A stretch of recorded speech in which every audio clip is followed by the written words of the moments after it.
जन्म नाही पुन्हा।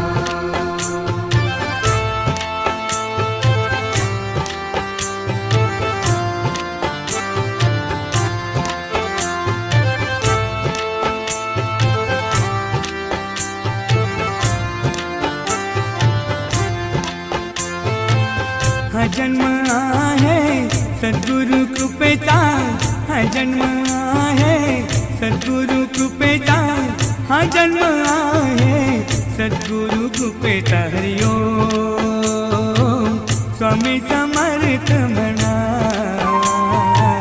हा जन्म